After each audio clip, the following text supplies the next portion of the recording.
Hello, folks. Good morning or good evening, depending where you are in the world, or good, very, very late in the evening for in the USA.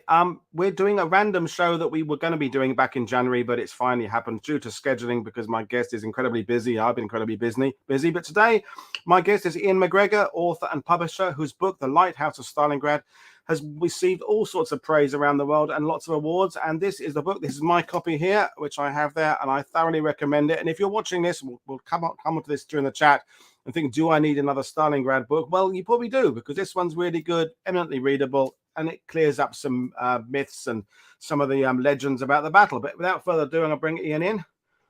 Good morning, Iain. How are you today? I'm very well. It's Friday. Woohoo! Yeah. So, I mean, I just said it in the top of the show there. There are an awful lot of books about Stalingrad. You come from a publishing and editing background. You must have seen lots of books on the Eastern Front, including Stalingrad, pass over your desk over the years. Why did you decide to tackle the subject for yourself? Well, thanks for having me on the show. And hi, everyone. Yeah, I mean, I've been in publishing.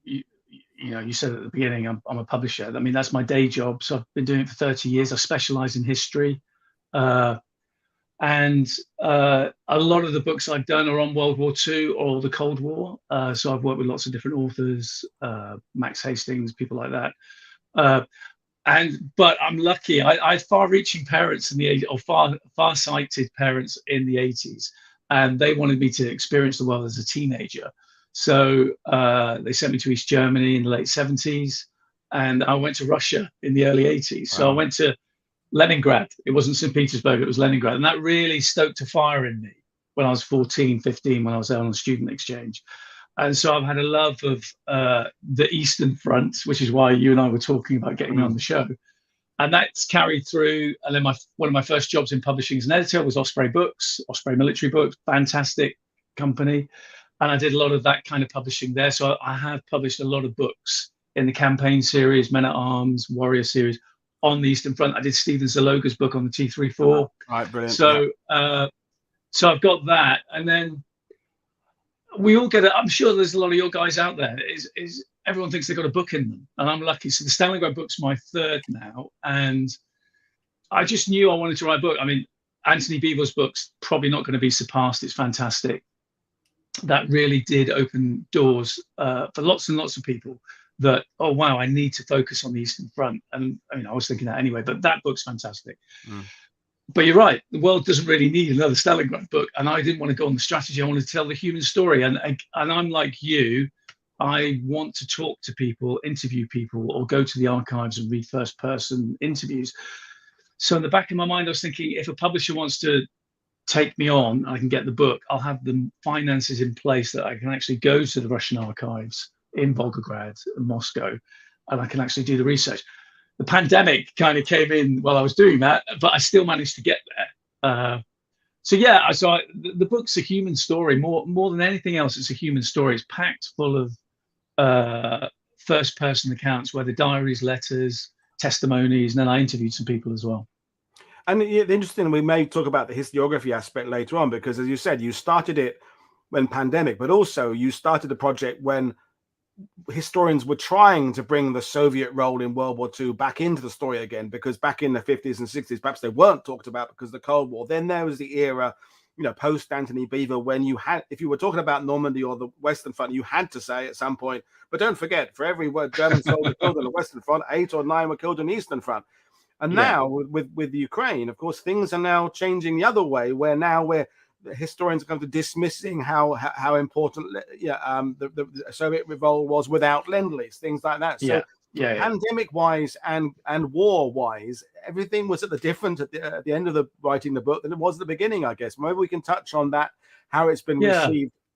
In well, Russia. I mean, I was going to say, just before we go into the present, I was very lucky that I mean, it's obviously changed now because the situation in Russia's changed. And the director of the Volgograd Museum, the Panorama Museum, wouldn't be able to do what he did for me. And you'll see some photos in the PowerPoint of the museum and how I was there researching. But he's kind of my age. And he said to me, this is 2.5 years ago, he said, we've lived through the Cold War. I've worked my way up through the museum, and I've been working with Cold War warriors, kind of, who were my bosses. And it was always the official government line, the official history of the battle was the history. And that's not the case in some instances if you read the testimonies. So we shouldn't be ashamed. We won the battle. It's a great victory, and we shouldn't be ashamed of things that happened or didn't happen, as I say in my book. So I want you to come over. And he was great. I mean, like you said, because we're in it was the first lockdown, and if he hadn't have issued me with an academic professional travel visa, I wouldn't have got out of the country. I mean, I went to Heathrow Terminal 5, and there was 2 Aeroflot flights flying from Terminal 5, and that was it.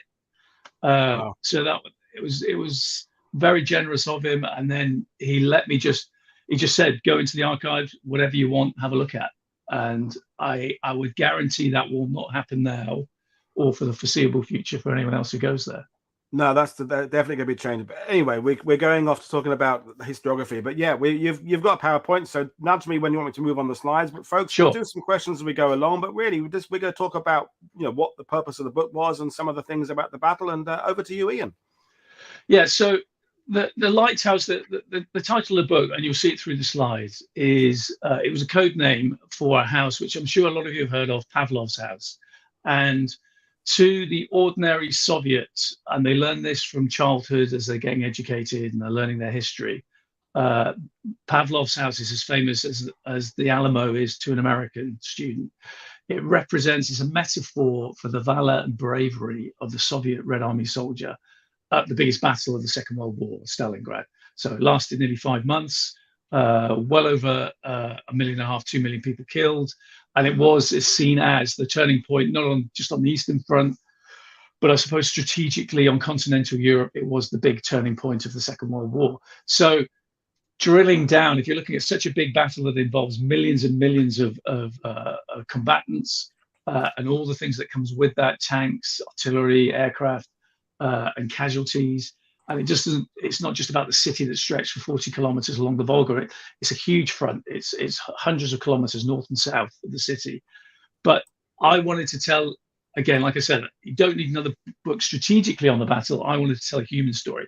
And I was fascinated by, did Pavlov's house really happen? Because the way it's told is like the Magnificent Seven meets the Alamo. And it's all about one Soviet Red Army platoon that holds a house strategically in the middle of no man's land in the center of the city, and practically holds off a German division. And you're talking about, at the time, with casualties and everything else, 11,000 men division had probably shrunk by then to about 7,000, maybe 6.5. But they held that off, and artillery strikes, aircraft strikes, panzer attacks. And there is a book published. It was published in the early 60s of the defense. And again, it's boys' own stuff. It could be a commando book. It's brilliant to read. But again, I wanted to drill down, get to the archive, see if I could find testimonies from the units and the men in those units that were there. Did it happen? And that's what the book's about. So the photo you can see at the beginning here this is just me, the heroic author. I'm in the northern factory district. And you'll see some photos in a minute. But, again, if you saw the World Cup in Russia, Volgograd is a very modern, lovely city in southern Russia, by the banks of the Volga. It's been rebuilt, but they do keep certain sections of it, the ruins, intact, as you can see here, because obviously it commemorates the huge events that happened there and the fact that they won. So this is just a destroyed house, a bit much like Pavlov's house, but it was in the factory district to the north. And you can see that's the Barricadi weapons factory behind it, that chimney with the smoke coming out. So again, it's not going to happen now, but you could pretty much 2.5 years ago, you could travel around the city, take photos where you wanted, unhindered, no one was minding. And again, I was lucky enough to do that. So if we go to the next slide, please. So Stalingrad, this is what captivates me. It's not just about reading Antony Beevor, which, like I said, is a fantastic book, or anyone else who's written the book. David Glantz is fantastic. But because Stalingrad, it was so pivotal to the Second World War. And as I say to students when I'm giving presentations, and I'll actually give them facsimiles of newspaper articles, for that summer of 1942, going into the winter and then the defeat in 43, Allied newspapers across the world every day covered what is going on at Stalingrad, because the world strategically saw this was Hitler's big move after the failure of Barbarossa the year before, that could alter the whole, way the war was going to be fought on continental Europe. So because of that, obviously afterwards, Stalingrad's just such a huge name. It's a massive global brand. So as I'm showing you here, this is just in France, there's over 150 streets, avenues, boulevards, squares that are named after Stalingrad. This all happened after the war, obviously. Photo on the right-hand side, the Paris Metro. They've got their own Stalingrad station. And you can replicate that through a lot of countries in Europe, especially obviously in the old Eastern Bloc. The Polish city of Katowice, that was actually renamed Stalingrado, I think, after Stalin himself, and that was in the early 50s. But apparently, from what I've heard when I've talked to people, the citizens of Katowice actually complained. So within about a year and a half, they changed the name back. But like I said, Stalingrad is a massive brand. Everyone wanted to associate themselves with it. In the UK, Coventry, obviously, they were the first city to put their hands up. And this is Coventry that was destroyed in the Blitz, probably suffered the most damage of any city in the UK. The women there, after their destruction, petitioned the government, we'd like to send aid packages to Stalingrad just to show that we're with them.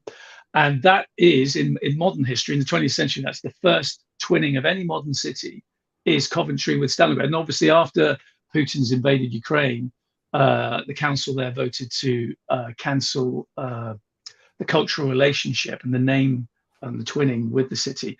And if you look in the Spectator magazine, I wrote an article about that, arguing that they shouldn't have done that, but that's a different presentation. So go to the next slide, please.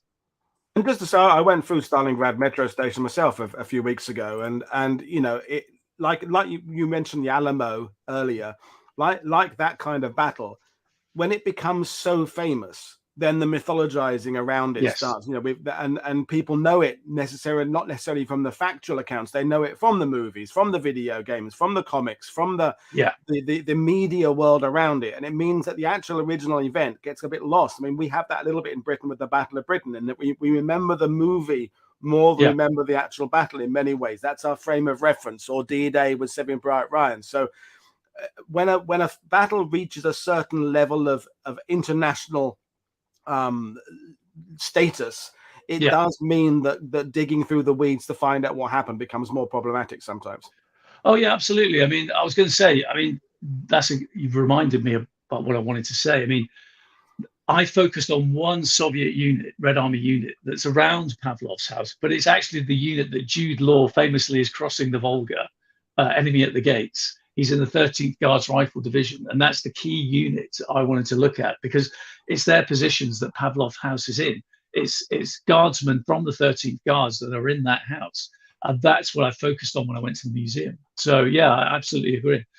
So I just wanted to show you some photos of me wandering around the city, and I went in the winter time, so I went in November, and generally it was anywhere between -10 and -18 to 20. Any one time. I mean, it was pretty cold.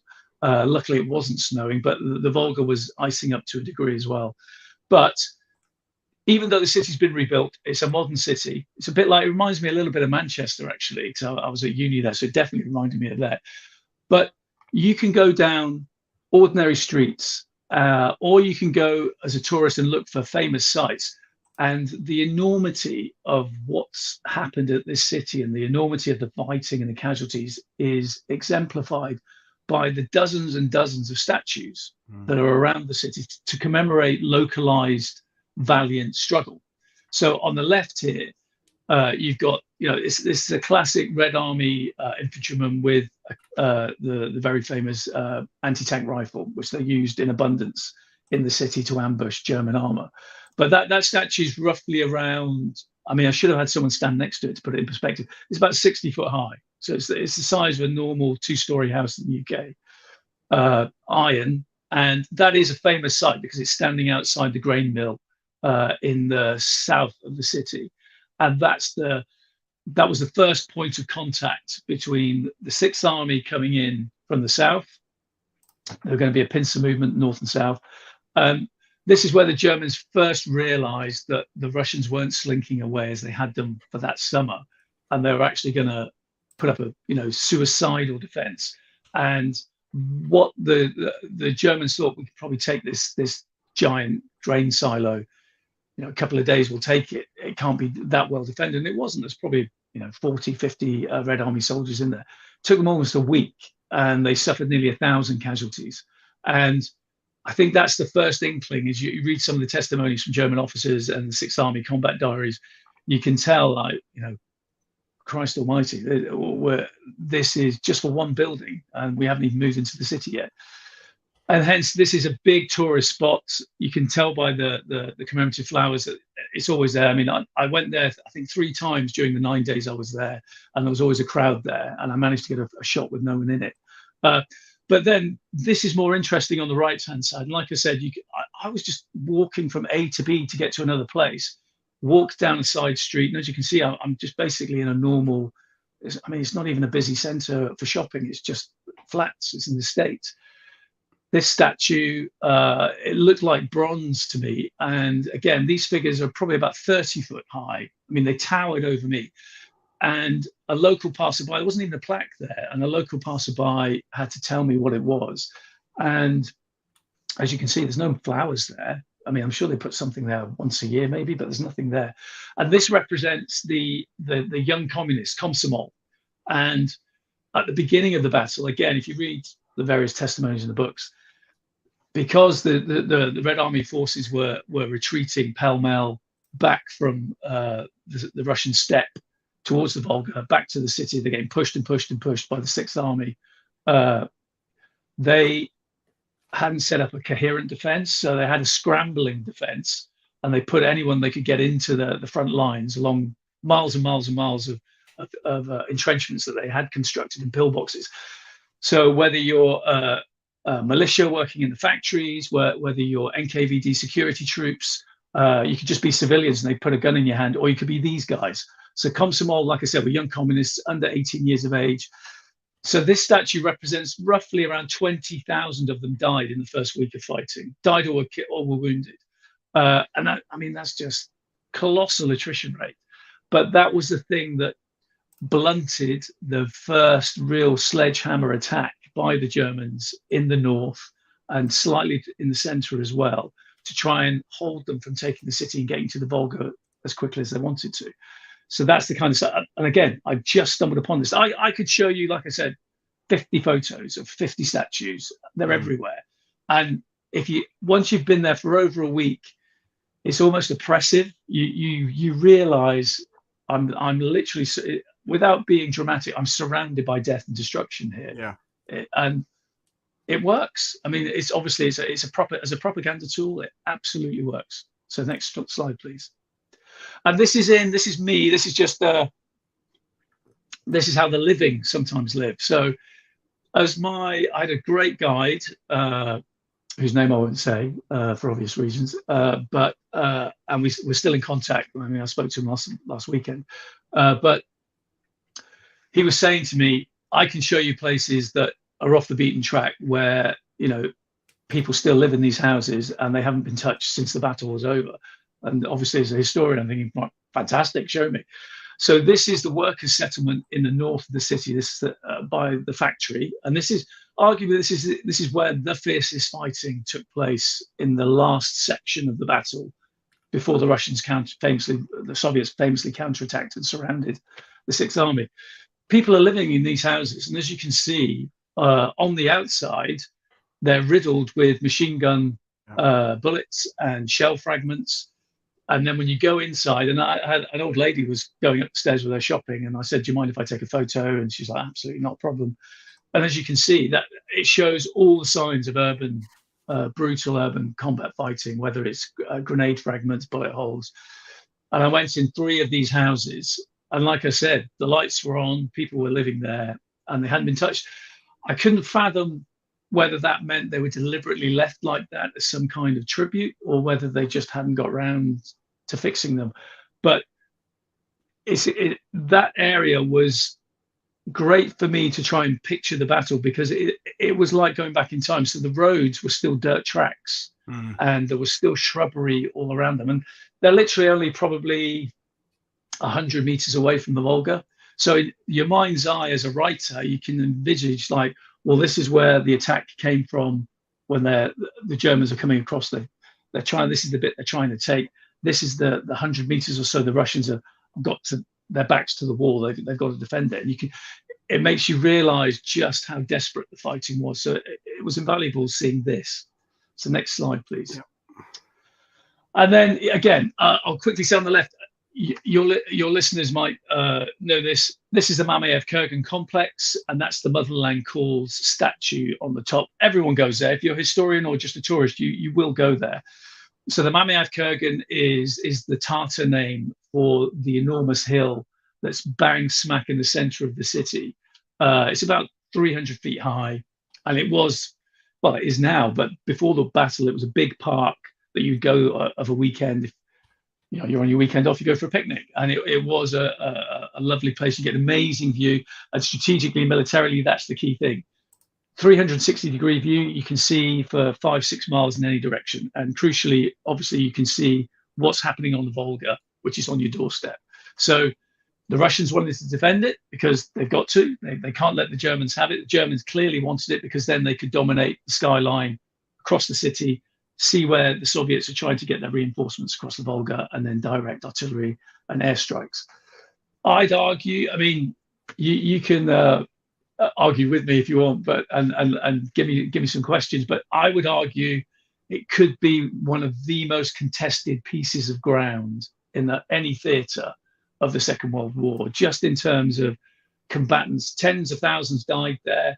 And then when you think of the ordnance that was dropped on there over 4.5 months, I mean, it was just pummeled. I mean, it's proper, it's like Verdun, pretty much. I mean, Verdun. We talked about that before going live, with that when you start making the most bombed, most defended, but yeah, no, it's got to be, isn't it? I'm glad you said about when you're walking in that particular area, understanding its strategic dominance, because as great as Jason Marx's books are and David Glantz's, when I'm looking at that 40-mile long city, it's difficult to sort of imagine it with contour and say, okay, why would that bit be more important than that bit there? Because the using books is only part of the story, but if you've actually walked the ground, so it really is clear when you're standing there why that bit is so important.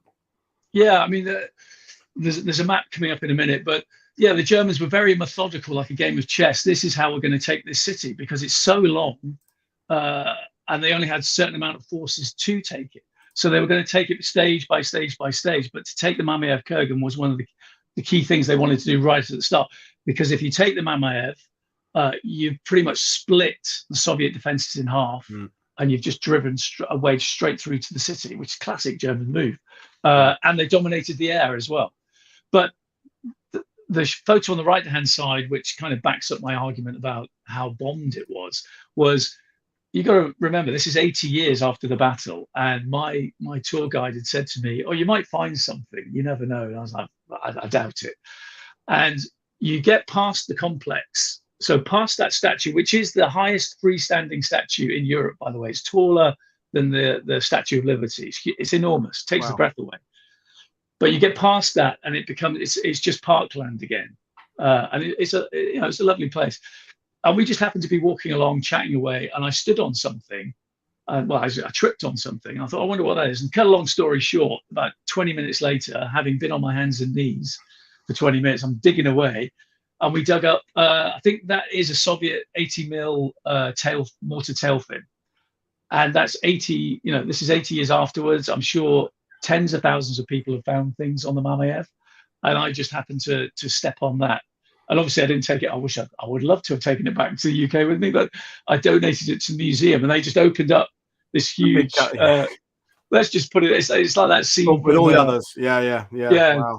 But like I said, that it's, and that's just me walking along the Mamiyad for an hour, and I wasn't looking for it. I just tripped on it. So next slide, please.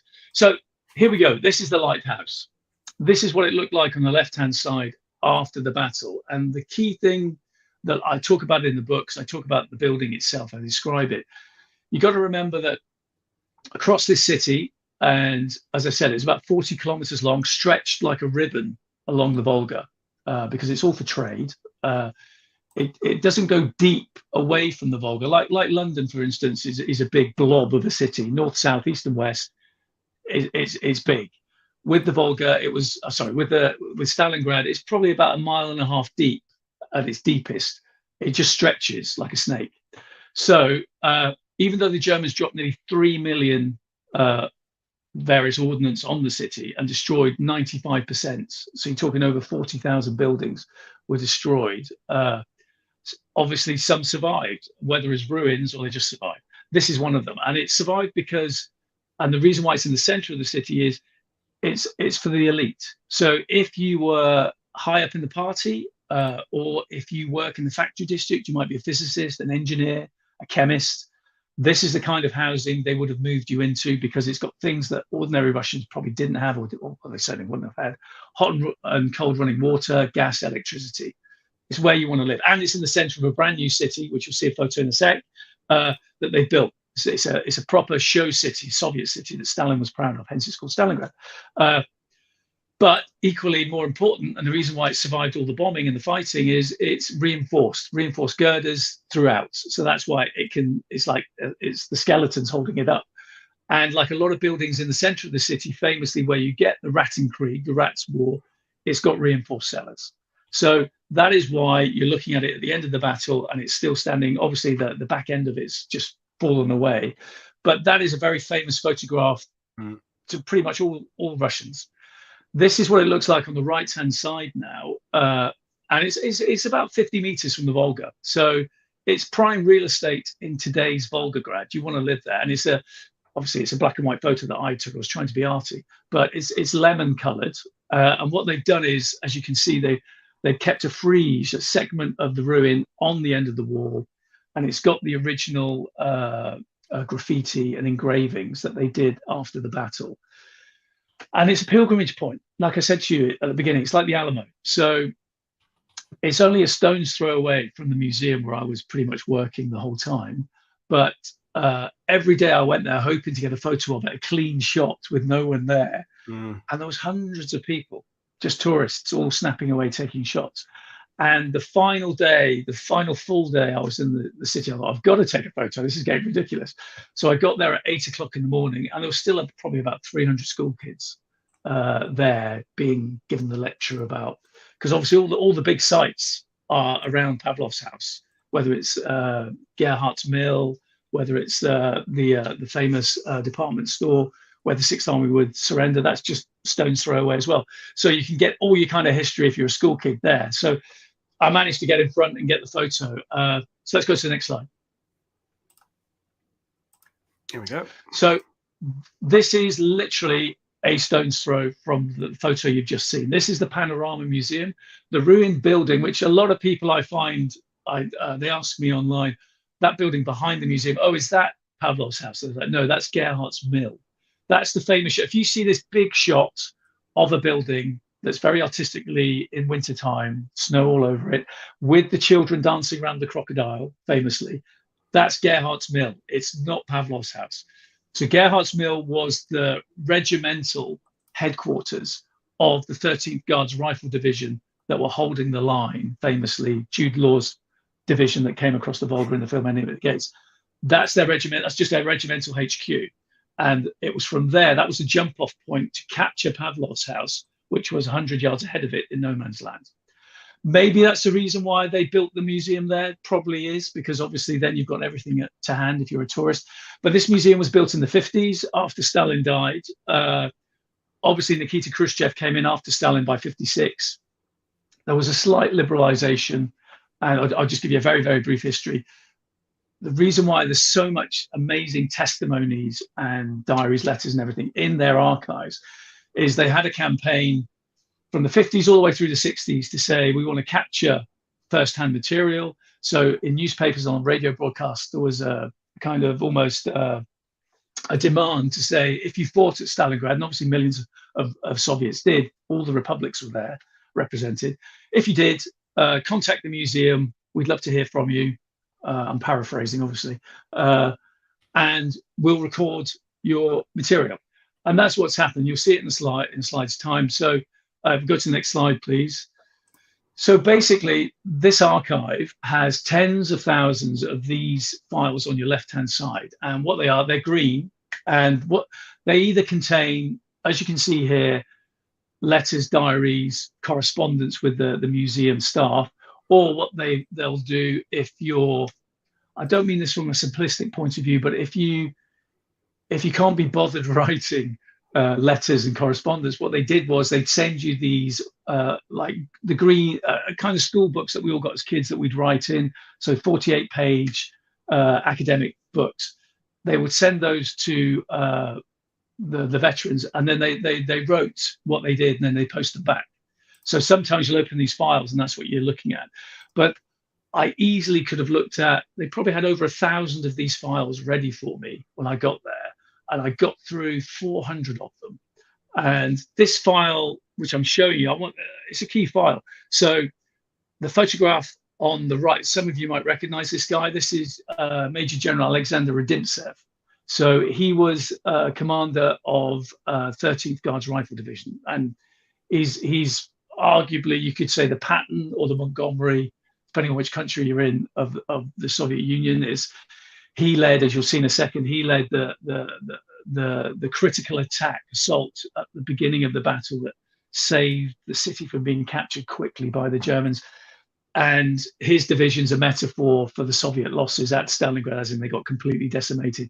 He went in with 10,000 men, roughly, and there was less than 300 by the time they finished. But there were lots of divisions like that. It's just I'm telling the story of this one. And that's his file on the left-hand side. And what that contains is 15 years worth of correspondence with the staff director, the museum director, whether it's letters or his diary, or certain questions that they'd asked him about events, and then he'd write a reply. And as any historian will know, and you'll say the same, it's gold dust. As in, I mean that sincerely. It's as in, it's just so the hairs on the back of your neck go up, and you want to read it. And obviously, I went in there with a very open mind, but I also went in knowing that I am reading material from people that are writing under a Soviet system. So they've got to be careful what they say, how they say it, and whether they don't or do toe the party line in terms of the stories they're trying to tell. So that's why I was looking at multiple testimonies, just talking about one event, because I wanted to see, well, what kind of picture can I build up here? And people are asking, do you speak Russian, and how was it to understand, if you do speak Russian, the cursive, the handwritten cursive? Yeah, well, I don't speak Russian. I wish I did, but I don't. So that was the key point. And he's a very, very good friend of mine now. I met several Russian historians, local historians there, and one of them, which is the guy who was showing me around the city as well, we were almost like Morecambe and Wise, so to speak. He was sitting right next to me, so that's his hand on the and so he was looking at it, and I almost said his name. He would look at the file, and that's why it took 9 days just to get through 400 files. He was looking at it saying, right, this is what we've got. Then I'm there with my notebook, and I'm writing down, okay, what does this file contain? Write the notes. Then at the end of the day, we would sit in the hotel that I was in nearby, and over a drink, we would go through the day's notes and say, okay, which of the files do we really want? And what pieces of information from those files are essential? And then I'd make more notes, go back to my room, type it all up. And then, to cut a long story short, it took 6 months of him and I going back and forward, and he translated all of it. I'm not going to lie, it cost me a fortune, but it was worth it. Because you've got to get it right. It's got to be 100% accurate. It's got to be watertight to understand exactly what the material. And I've got all this material I've got scanned anyway. I've got it on my laptop at home in the vernacular. And that's what I've said at talks, because I've had 2 or 3 Anglophile Russians ask me the same kind of question. I said, I'm more than happy to share it with you. If you want me to send it to you, everything that's in the book is completely accurate, and it's from the source. So next stuff. And again, I just put this in just because I think it's quite unique. So the museum doesn't just contain testimonies. It's got everything. I mean, again, I was just a kid in the candy shop. So it's a big, long archive that runs the length at the back of the museum, and it's a long corridor, and off the corridor are lots of rooms. One room just happened to be, was the archive I was working in with all the material.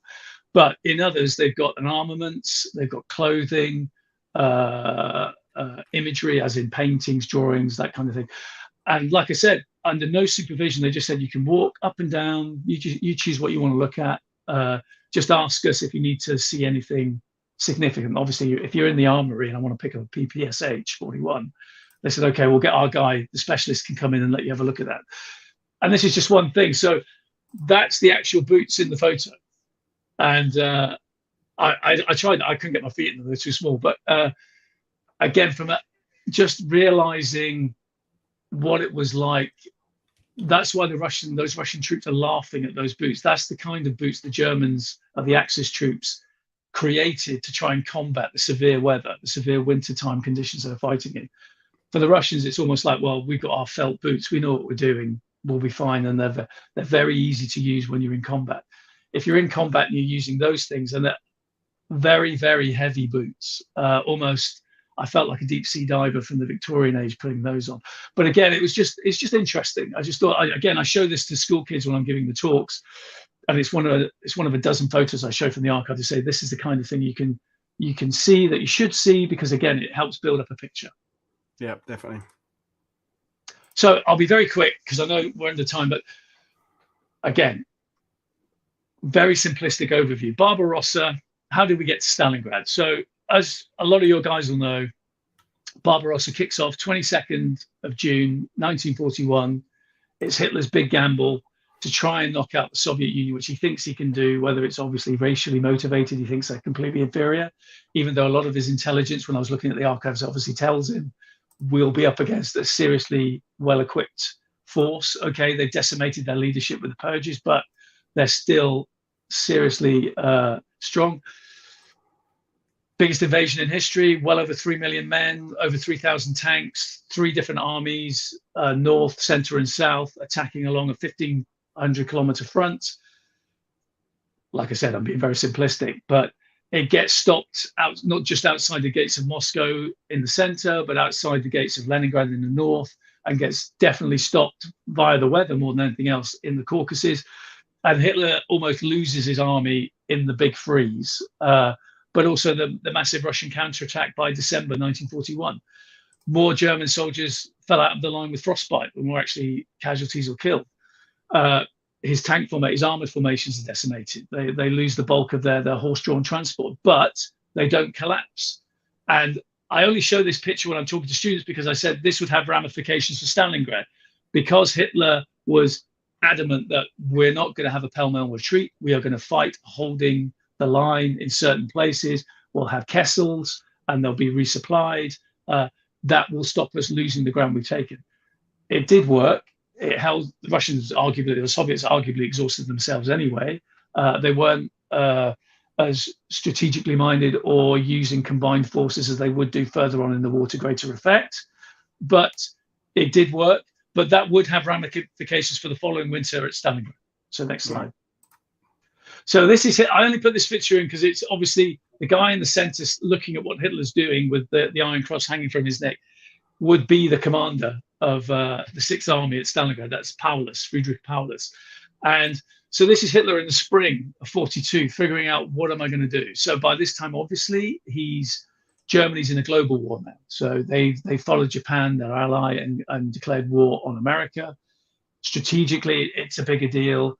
I suppose you could argue Barbarossa, I look at it as 3 steps, really. Barbarossa was his chance to knock the Soviet Union out of the war and arguably win the war on continental Europe. Stalingrad, or the invasion for Case Blue, the operation to invade the south now, was, you could argue, he was going to try and win the peace on his own terms. That's how I look at it anyway.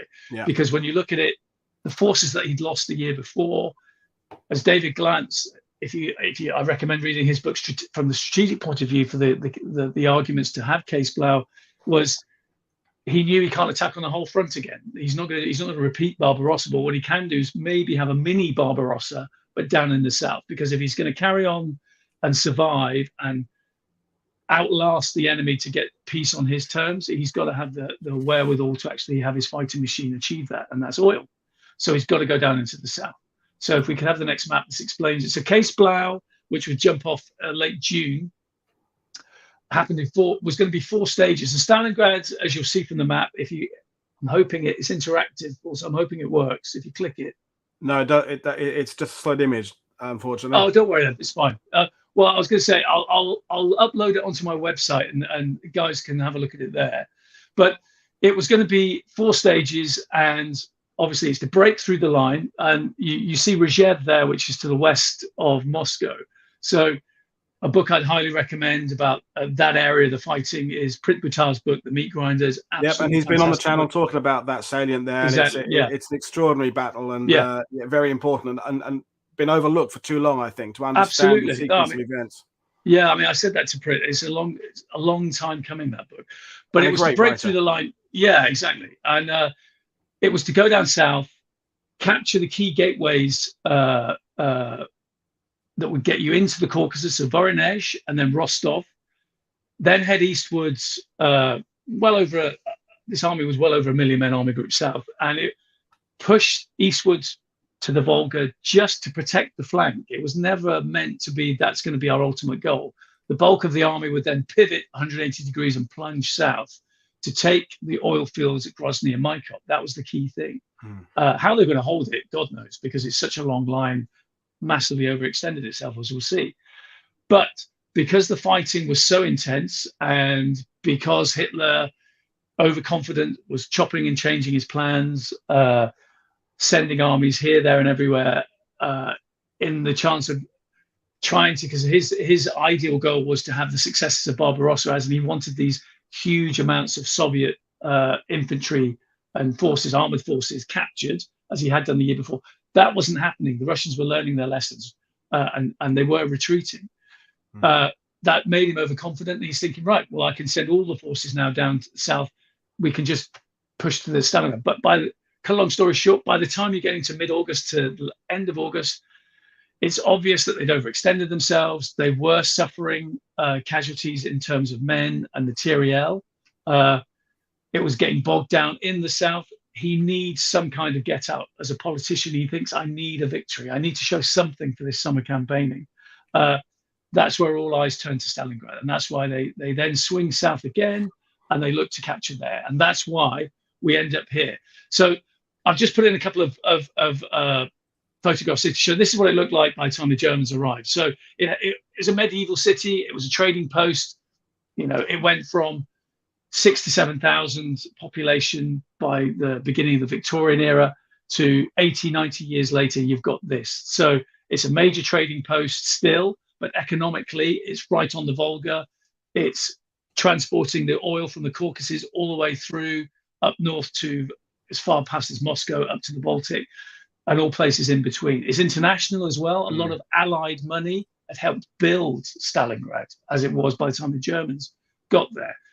The photo on the right, that's the big factory district. So it was meant to be pumping out huge amounts of factory material, tractors, trucks, etc., a lot of which would be exported. So there's a lot of French and American investment built those factories. The Ford Motor Company built the tractor factory. That's what it was there for. The photo on the left shows you that this was how a Soviet satellite city would look under Stalin as we go forward. This was going to be the first of 20 or so cities in his empire. And as you can see, it's got parks, boulevards, department stores, theaters, cinemas, great schools, great accommodations. I showed you about Pavlov's house. So as you can see, this is what it looked like before the airstrike. So next photo, please. Remember that photo on the left? You've all seen it. That's the classic propaganda shot of the Sixth Army marching its way across the steppes, all suntanned, looking well fed, healthy, morale high, up for the fight, and they're going to push. This is them thinking, we get to the Volga, we've pushed south to the Caucasus, we've broken the back of the Red Army, and we've pretty much won the war in the east. That was the plan. This is Paulus away from his desk with Hitler, now looking through his binoculars on the heights overlooking the city. Like I said, the city was stretched along the river, but as you approach Stalingrad, it's a series of bluffs You just look over and rolling hills that you're looking on. So they're looking down on the city. And he's no fool. I mean, he gets a lot of stick. He gets a lot of criticism historically, which I tend to not swallow whole, because obviously there's a lot of German commanders after the war wanted to get their side of the story in, and he couldn't defend himself because he's in a Soviet prisoner of war camp, and then he's in Dresden afterwards. But this is him looking at it, thinking, well, I've got about 150,000 men. I've got armor, but it's not the armor that I started the campaign with because I've lost quite a bit. I have still got a strong air superiority over the city because we shot them out of the sky, so I know I've got that. But I've still got to look at the size of this place. I've got to try and capture it. So he was a worried man. You read the combat diary and his entries as well. You know that he's under orders from Hitler. He's got to capture this city in 2 weeks, and he's agreed to it. I think that's probably one of his weaknesses was he followed the party line, the command line to the letter. And I think that obviously, as we know, that'll be his downfall. So the next slide, definitely. Please. So again, this is one of the things I wanted to investigate in the archives, because obviously the city was bombed into a ruin. I mean, there's no getting away from that. And this is one of the photos from the end of August. First 2 weeks before the Germans actually went into the city, the Luftwaffe under von Richthofen decimated it. But this is where some of the propaganda comes in. I can completely understand, which is what I say to students, why they would do this. They're in a life and death struggle to defend the city. Even the Soviets are thinking, if we lose the city, Stalin's city, potentially this could be the end of the war. We've never stopped the German army so far. We've never defeated them so far. And here we are. We've tried all summer to stop them, and we're still now fighting for Stalin's city. So when this bombing happened, this is where you get the reports of, outside of Hiroshima, this is the biggest loss of civilian, or Tokyo, I should say as well. This is the biggest loss of civilian life in 1 day's worth of bombing, or 24 hours worth of bombing. 40,000 people were killed, mainly civilians, because generally the city had a pre-war population of about 400,000. By the time the Germans arrived outside the outskirts, that had doubled, about 800,000. Obviously, they were getting evacuated to a degree. But it was full of people. But I was interested to learn, did 40,000 people actually die on that first day's bombing on 23rd of August? And when I was looking at the civic records, so all the casualty stations, clearing stations casualties would have been brought in. Obviously, there'll be a lot of people, if they were killed, they wouldn't have been brought into the casualty stations, they'll be dead. But totaling up all the paperwork that I could find and look at, I found just over 1,800 people had died, just from the records that I looked from the civic records. So 1,800 to 40,000. In between, you'll find the truth. I'm not going to say it's only 1,800, the 40,000 is bullshit, but big variation. The variation, and that just spurred me on when I'm talking about Pavlov's house. I thought, right, I'm really going to go to town on the testimonies. So next slide, please. I'll be quick. So I just wanted to show you this because I find it incredibly interesting. I got to the Soviet Union, which was fantastic to get in the archives. But in lockdown, I was never going to get to Germany because that was in severe lockdown. Even if I got there, I wouldn't have got into the archives. Museums are closed. So the 13th Guards Rifle Division is the unit that was at Pavlov's house. One of the main German Wehrmacht divisions that was opposite them, that arguably, if you believe the story, would have fought for Pavlov's house, is the 71st Infantry Division. It's called the Lucky Division, which I think is slightly ironic. And so what I did was, they're from southern Germany. And so I found where their regimental town was and the area of Saxony where they're from. And I just placed adverts in 5 newspapers and said, did you have a relative that fought at Stalingrad? Were they in the 71st Infantry Division? If so, write to me. Got about 35 replies over a 6-month period, 5 of which are in the book. But by far the biggest was this guy here. So the guy on the left, he ended the battle as a major general, Fritz Rosker, but he was a lieutenant colonel when he entered the fray. And it's just an amazing treasure trove of material, and that his family had sat on for the last 70 odd years. So he was dropped in to replace a leader that was shot, because obviously the Germans were losing combat commanders on the ground very, very quickly. He volunteered to go in. He'd already seen combat in France and at Barbarossa as well. He'd been wounded. He was teaching tactics in Dresden, but he volunteered. He was dropped in to lead a regiment within the 71st Infantry Division. Survived the battle. You'll see photos of him in a second, but led his troops. He was a brilliant combat commander, and he's in the real struggle for the center of the city. The Rattenkrieg is what he excelled at. But like I said, he survived 12 years in Soviet camps, was on one of the last transports home in 1955, wrote his memoir down, which you can see on the far left in that photo. He handwrote it. It's about 15,000 words. He was a trained architect, so he sketched lots of the buildings that they'd had their headquarters in, their defenses in, had strategic maps, everything, photographs, the works. Put it in a briefcase, and then it was locked away for the last 70-odd years. And he had 5 sons, and his surviving son, who's a retired doctor, saw my advert, and we started corresponding. And then he was sending me scans, but in the end, he just said, "Look, it's so big, I'll just courier it to you." So this suitcase arrived, and it was incredible. And so his story is fundamental to the book for me, because it tells. It was his account in the book I enjoyed all of your book, but it was his account that I think was the one I thought that's the groundbreaking research from the German side. And of course, then we'll come up to the Soviet side as well. It just made it so much more meaningful. So brilliant effort on your research there. Thank you. So go to the next slide. And these are photos from him. So he led his, he was Infantry Regiment 194, and he led the first incisive attack. So we were talking about the Mamiyad Kurgan before. He led the attack, and he said, "I'm not going to attack on the broad front. I haven't got the men to do it. We've had so many casualties. What I'm going to do is lead 2 columns parallel to each other, and like a knife, we're just going to cut through the Soviet defenses, because I can feel that they're just not manned enough." And they weren't, full of kids basically at the time, and that's what they do. So I mean, you can see you've got Stugs leading the way. The Stug was the main weapon of choice at Stalingrad, and they made it. And I capture it within a chapter, because they took some really heavy losses, mainly friendly fire losses. They got strafed by their own side and dive bombed by Stukas, but they made it to the river, and it caused jubilation at Hitler's headquarters. Like within 24 hours, German troops were now at the Volga. Consternation in Moscow, and he demanded an instant reply. So we'll go to the next slide, and this is what he got. So very quickly, guy on the left, Vasily Churkov. He was commander of the 62nd Army. He's the guy of granite. He's like Alex Ferguson on testosterone. Incredibly brave man, tactically very astute. But he knew that he was there to do a job, and that's why he was given the job, as in, we can't retreat. There is no land for us beyond the Volga, and it's your job to instill discipline into the bare bones of defense that you've got. You can't give up the city. But what he knew was coming was, now the Soviets knew that the main thrust of the German offensive wasn't going to be towards the center to try and finish off Rzhev and then go to Moscow. It's coming south.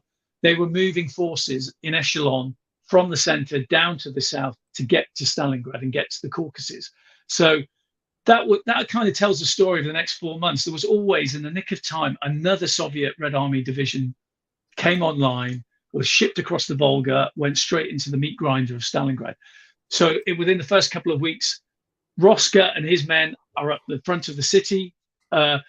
This guy on the right, that's Radimtsev, whose ID card you saw from the museum. This is what he looked like at the battle. He was told, right, you've got your rebuild, because his division had been decimated that summer fighting the Germans at the Second Battle of Kharkov, and they'd been rebuilt in July, and now he was sending his fresh division across the Volga, famously captured by Jude Law in his Enemy at the Gates. That's the only accurate bit of the film, is it captures the brutality and just the insane defense the Germans put up from the air and on the ground to try and stop the Soviets getting across the Volga. He led them across. So we'll go to the next map. And again, this is interactive, but I'll happily put it online. You can get it. As you can see, the houses in grey and in black are the houses that Roska's troops now occupied on the Volga. So they're king of the castle. If they get reinforced in the next 24 hours, they have split Churkov's defenses in half, and they're going to roll up his flanks and they're going to capture it. So it was fundamental that Rudintsev led almost Saving Private Ryan type assault across the Volga and recaptured the city. They drove the German Roscoe's troops back, and a division, the 295 division next door, they drove them back, and they drove them off the Mamiyad Kurgan as well, which is to the right as you can look at the map. And that's where you now get the next 3 to 4 months of fighting. It's for the heart of this city, and that's what my book talks about as well. Next slide. Brilliant. This is just a classic case. So this is where, again, I'll be very quick. Storm groups are synonymous with Stalingrad. This photo is obviously for propaganda purposes because those guys will not do what they're doing right now in daytime. The Germans owned the daytime because they had artillery and air superiority to a degree, definitely, in the first few months of the battle. And so they owned the daytime. That's where they make most of their moves. Most of their attacks always came in the day. They can see what they're doing. The nighttime was the time of the Soviets trying to push back and counterattack and surge into, Soviet lines. And famously, this is where Churkov's tactic of hugging the enemy came into play, because he's saying we have to stay close to them because it stops them having air superiority. They're not going to bomb their own side. So the storm groups were men of 4 to 8 in a group. And as you can see, the accuracy of the photograph is the fact that they are armed with PPSH-41 submachine guns. That's the weapon of choice if you're in urban combat, and their pocket artillery, bags of grenades. So I included this photo because that shows you what they did have. But the fact that he's doing that hand would be shot off within an instant if he did that in the daylight in Stalingrad. But you're put it into context. You're a Red Army soldier. You survive the crossing over the Volga. You go into battle in Stalingrad. Your life expectancy is less than 24 hours. So that's you look at all the statistics. That's the truth. Next slide, please.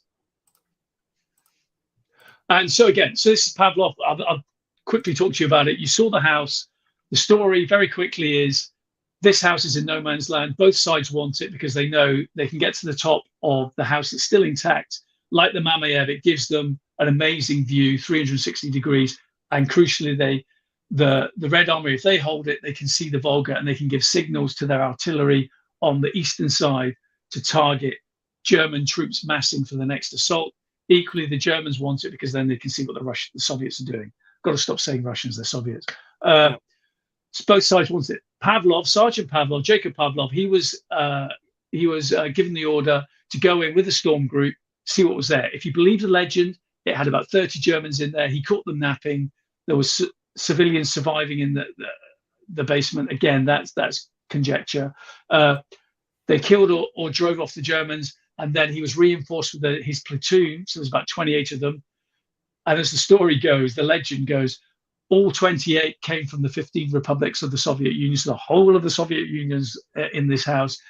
And then they continue to hold off relentless daily attacks for the next 58 days.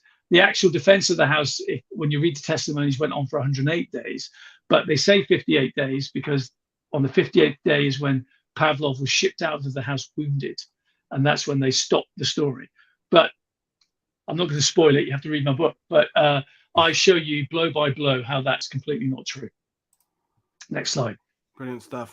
We're loving it. The viewers are absolutely loving it, by the way. And folks, if you haven't ordered the book, just go and get it right now. I want to see people in the sidebar saying they purchased it in the next 10 minutes. Brilliant. Well, I was going to say, this to me is the really interesting bit. I was rubbing my hands with glee when I came upon this. I was thinking, thank God I found this. This is the very first mention of Pavlov House. This is the guy. This is Lieutenant Julius Shapirin. And if you study him, his pre-war career, he was a playwright, which bodes well for what he was about to do. So he was a reporter. He was one of hundreds of war correspondents, like Vasily Grossman, that was there. And again, I can see why they were there, and I agree with what they did when they were there, as in they're almost losing the city. By the time he's there, the Germans occupied 95% of the city. They'd almost got it. The story's being reported around the world, but it's also being reported around the Soviet Union as well. Everybody knows or thinks they know that if they lose the city, ultimately they could lose the war in the south. Arguably, they could lose the war in the Eastern Front. It's his job, along with his other war correspondents, he's got to instill discipline and morale in the troops that are defending. So he's writing for the 62nd Army's propaganda unit. And the newspaper on the right is called Stalin's Banner. It's just a 4-piece newspaper. You get it, sometimes you get it daily, sometimes it might be weekly, depending on the printing presses are functioning. And so he came across, and this is the thing you see, by the time he arrived at Pavlov's house, it's mid to late October. The fighting had died down in the center of the city because, like I said, the Germans had almost occupied the whole of the central part of the city. Radimtsev's 13th Guards Rifle Division was not even 60, 70 feet. That was their territory, clinging on by their fingernails to that central part of the city. They were basically out of the game, but they were still tying down German troops. They now had Pavlov's house, and it was their kind of lighthouse. It was their kind of what would you call it? Their wire alarm, their alarm bell to see if the Germans were going to do anything. Yeah. But it was quiet. The fighting was now in the factory district. That was the last piece of the city the Germans had to capture, and the fighting was incredibly fierce there. So he's in a quiet zone, so he could go into Pavlov's house and figure out, well, what's gone on here. And so the man, the storyteller in him knew, I can make a story here. So this is where all the various pieces of the legend are created in this issue of the paper. He has Pavlov as the hero. He has the various men from the different republics, what they did, and then he invents the storyline about this incredible day-by-day battle. How they found a record player in the cellar, and it had one intact record. And when the fighting was its fiercest, they would play the record, and they're singing along to the record as they're mowing down the Germans attacking them. He invented all this story, and it's in this newspaper. And by the time this edition came out, cut a long story short, within 3 weeks of the issue coming out, it's been the story's being broadcast on national radio across the Soviet Union by Stalin's favorite broadcaster, Yuri Levitan, and then it just grew from there. But I managed to drill down and find where did the first story originate, and that was it. Next. So this is Roska that I showed you earlier on the right-hand side. He's coming in with Paulus on the left. This is him coming into 64th Army headquarters to surrender.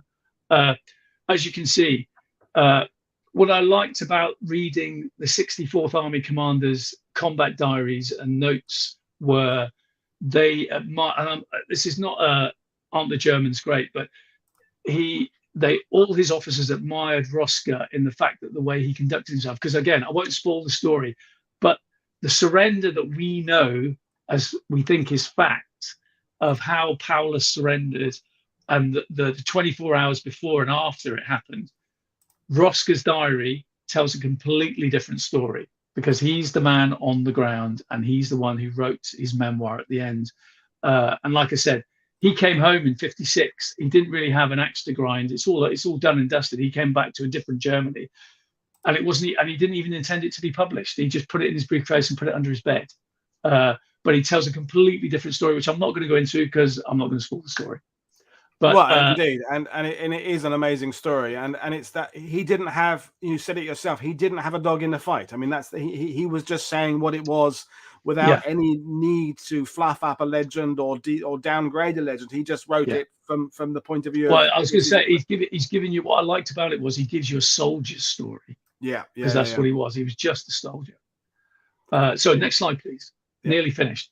And from those suntanned, laughing young soldiers of the Sixth Army, this is what's left of them. Obviously, again, a lot of you guys know there's well over 300,000, I think it was 320,000 that were encircled by the Red Army's Operation Uranus. That was the big counterattack November 19th.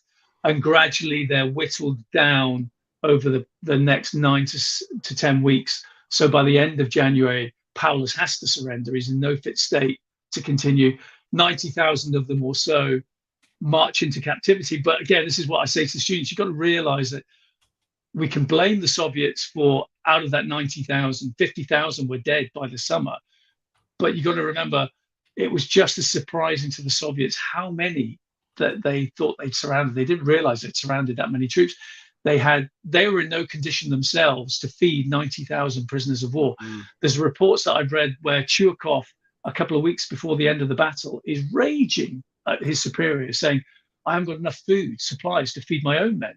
We're in no fit state to launch any kind of counterattack from the city. We're struggling here. So by the time these 90,000 walk into captivity, the Soviets didn't really have any preparations ready for them to handle such a number. And that's why, and obviously these troops are emaciated, they've got dysentery, diphtheria, typhoid, and they drop like flies. And that's why, obviously, the legend goes, 90,000 walk into captivity, less than 5,000 come back to Germany in the 50s. Yeah. Next slide. And so I'll be very quick here. Again, this is one of the fascinating things I found out about this was the city's got to be rebuilt. They did have an argument at the beginning. Local authorities did discuss the city's a ruin. It's full of booby traps. Shall we just leave it as it stands, and eventually we'll get around to just leveling it, and we'll build a new Stalingrad further upriver? And Stalin obviously himself said, nonsense. We're going to clear the city and we're going to rebuild it because it's my city. And that's what they did. And this is where Pavlov's legend comes into play even more forcefully, because they didn't have, I suppose, the morale of the city. People did come back. By the summer, about 60,000 Stalingraders had come back to the city.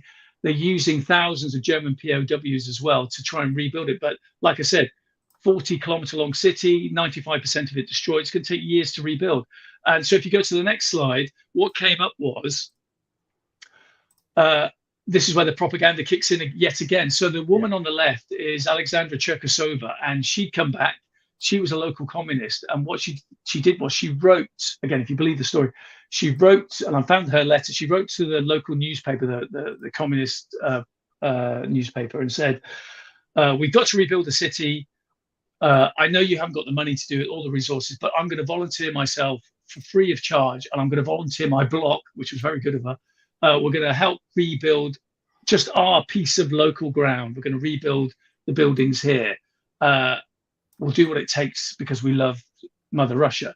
And the first building we're going to rebuild in our area, because we've heard so much about it, is Pavlov's house. And so there she is, a photo shoot outside of, they've just rebuilt the skeleton of Pavlov's house. She's getting a photograph of herself there. The children on the right-hand side are pointing, because obviously they left a lot of the damage to Pavlov's house. As you saw from the modern photo, they wanted to leave some of it there. But this photograph went all around the Soviet Union. And she was the poster girl that would have Sergeant Pavlov, who by the end of all was a lieutenant. There was lots of photographs of them together, because obviously it makes a great story. But what would happen was, in the Western European side of Russia, all these cities have been destroyed. If you total all the cities, villages, and towns, something like 78,000. The whole infrastructure had been destroyed. And ironically, places in Ukraine, modern-day Ukraine, Sevastopol, Kyiv, Kharkov, Odessa, they all needed rebuilding. And so what sprouted up after the war were they all had their own Cherkasova movements. That's what they were called. So you're looking at millions of free man-hours were encouraged by local Communist Party leaders there to follow the example of Stalingrad and say, we're going to rebuild it out of our own energy, and obviously save them a lot of money. Next slide. So this is very quickly, this is Pavlov. As you saw, by his medals, he's got every medal under the sun. Yeah. He was awarded, obviously, Order of Lenin, Hero of the Soviet Union. Don't get me wrong, he was decorated quite rightly for being seriously wounded 3 times in action. I mean, he's a combat veteran.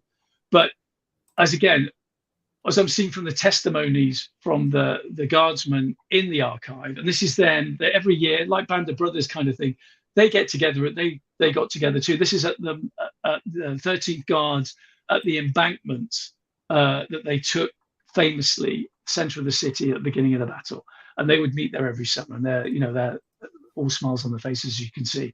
But it got to the point where Pavlov wasn't going to the veteran reunions by the 70s because he's getting so much, I'd imagine, banter from his comrades saying, well, how the hell have you ended up with a chest full of medals? But more importantly, he's elected, he joins the Communist Party in 48. He's elected to the Supreme Soviet, the highest political body in the land, by the 50s. And you've got to remember, he's a farmer's son 50 miles to the east. He lived in a village 50 miles to the east of Moscow. He lives in the elite part of Moscow. Both his kids go to schools and universities that the elite uses. His son's a retired engineer now. And he traveled the Eastern Bloc. So for the rest of the Cold War, he died in the 80s, but he's like I said, he's the poster boy. He even traveled to Cuba to meet Castro. And he's seen as the hero of Pavlov's house. Next slide. Be very quick, because I know we have time. But this is what I'm looking at. This is what I'm looking at in the testimonies. So to try and dissect, did this story happen? I'm looking at testimonies from, as we go from the right-hand side, the guy with the really cropped haircut there. That's the colonel of his regiment. His name's just escaped me. It will come to me in a second. But he's Ellen, Colonel Ellen. So I'm looking at 15 years worth of testimonies from Colonel Ellen. He sends a letter in the 1960s to the director of the museum saying, well, I have no idea how he got the Order of Lenin, because I'd be the one who'd recommended it for him. I saw the news. I never recommended him for it. The commander of his battalion, Captain Zhukov, is to the top there. Again, he's on the front line. He's in Gerhardt's mill, that mill that's behind the museum. He's in regimental headquarters. He's taken his orders from Ellen to say, we need to take that house in the center of no man's land. See to it. Again, there's countless testimonies from him raging at this, I suppose, distortion of reality. Of why has this story been told when it clearly didn't happen? And he ends one letter saying that the authorities don't want to know the truth! ! And because he gave the orders, he knows what troops he's sending through. And if you read Michael Jones's book on the Red Army at Stalingrad, it's a fantastic book. Again, he's got some of the testimonies there saying there was never just 28 men there. At any one time, there was over 300 men there. We turned it into a mini fortress. And there was a constant, we had impregnable communication lines dug to the house. There was a rotation of troops going through. There was never kind of an Alamo element to this house. And then quite rightly, there's the guy bottom left is his actual platoon commander, Afanasayev. And he's written out of history, and he is the commander of the house. He was there the whole time. And he's just, again, if we go to the next slide, he's just quietly forgotten in history. So that's him on the right-hand side, dressed very drably, standing next to Radimtsev, his divisional commander, at a divisional get-together in the 60s. But what I found quite poignant when I was reading some of the things was when, for instance, Churkov died in 81, and he was famously, which is what I start the book at, he's famously buried. He's not buried in Moscow in the walls of the Kremlin, as most marshals of the Soviet Union were. He's given special permission to be buried in Stalingrad on the Mamiyad Kurgan. But one of the people leading the procession of the veterans is Afanasayev. So the veterans themselves knew who are the heroes of this, and Afanasayev one of them. Very quickly, again, looking at the archives, what I found amazing and what I really pushed the story of, I could go into a lot of detail, but I won't because we're nearly finishing.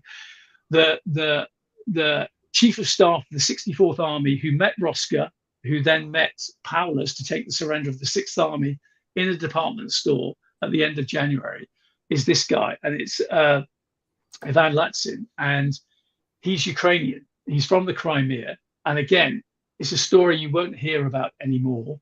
But no, clearly. Yeah, he was seen as a huge, 6 months after the battle, everybody wanted to know him. And he just hacked off, I think, one too many important people, because even as we saw at the beginning, the world wanted a piece of Stalingrad. They'll name their buildings, their towns, metro stations after Stalingrad. He had big political leaders saying to him, can you sign this piece of paper saying I visited the front line just so I can get my Stalingrad medal? Because over 3 million of these Stalingrad medals were minted and they're gold dust. And he must have turned down one too many people. And he made some enemies in Moscow, because within 6 months of the battle, where he's a hero, he was brought to Moscow thinking he was getting a new command. He was arrested by the NKVD, thrown in the Lubyanka, tortured, signed a confession, and then he was in the Lubyanka for the next 10 years. And arguably, if Stalin hadn't died, he wouldn't have survived it. But he was one of those released under this amnesty once Stalin had died, so he survived. But again, it's a story you don't hear about. Next, this is Rosca. So very quickly, this is him when he came back on one of the last transports to West Germany in '56, and he tried to settle down in Dusseldorf, where his family were from.